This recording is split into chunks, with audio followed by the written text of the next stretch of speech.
ראש הממשלה נתניהו ב-24 שעות האחרונות חוגג על אמירה אומללה של שקמה ברסלר, חברה יקרה ואהובה, שנפלה בלשונה ואמרה אמירה שלא צריכה הייתה להיאמר בנוגע לנאצים.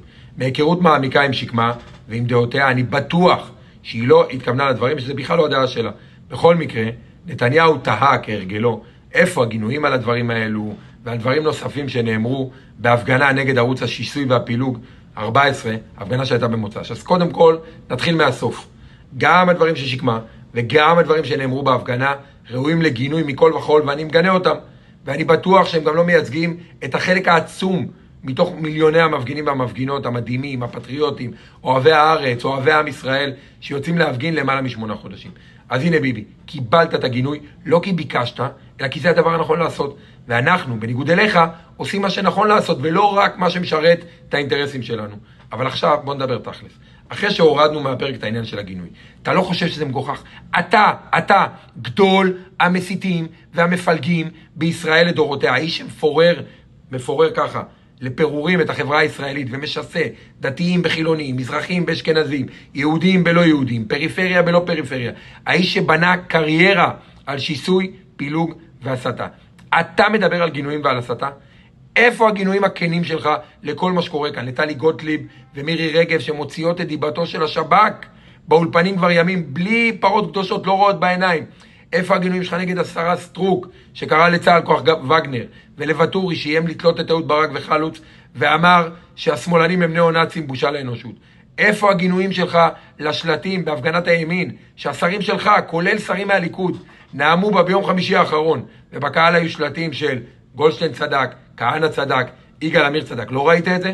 גם לא שמעתי גינויים שלך לתוכנית הפטריוטים בערוץ הבית שלך, ערוץ 14, ערוץ ההסתה והשיסוי. קראו שמה לשחרר את יגאל עמיר. אמרו שלשופטי בג"ץ ולחיות יהיה דם על הידיים.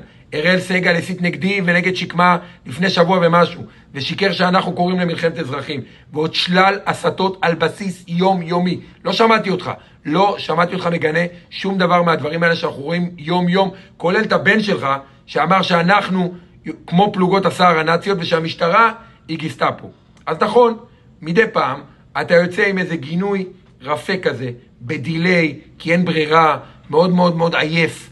אבל באופן כללי, זו שיטת העבודה שלך. לשלוח את כלבי התקיפה, חסרי הרסן, המשסים הלאומיים, לסכסך ולשרוף כל חלקה טובה, ואז מדי פעם כשהאש גבוהה מדי, אבל הרעל כבר חלחל למוחות של האנשים, אתה יוצא עם איזה גינויון, בדרך כלל לא, בדרך כלל אתה שותק. זה גם לא הדעה שלי, זו עובדה. נתן אשל, האיש הכי קרוב אליך, אמר שזה שיטת עבודה בהקלטות שנחשפו לפני הבחירות. אני מזכיר מה הוא אמר, הציבור הזה, אני קורא לו הלא אשכנזי, מה מחמם אותו? הוא אומר עליהם, על האשכנזים, מה נראה להם? הם שונאים הכל, הוא מדבר על המזרחים. הצלחנו להטריף את השנאה הזו, עם מה שמאחד את המחאה שלנו, ואנחנו צריכים ללכת על הכסח הזה, ככה הוא אמר. השקמה טעתה ולקחה אחריות, ופה ושם יש אמירות לא מייצגות וקיצוניות, אבל מתוך מיליוני האנשים שיוצאים להפגנות יום, שבוע, כבר יותר מ8 חודשים, המחאה שלנו היא הדבר הכי לא אלים והכי לא מסית שהיה כאן.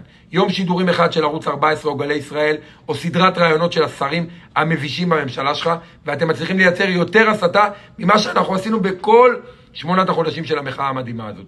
אני מתבייש את ראש הממשלה שלי.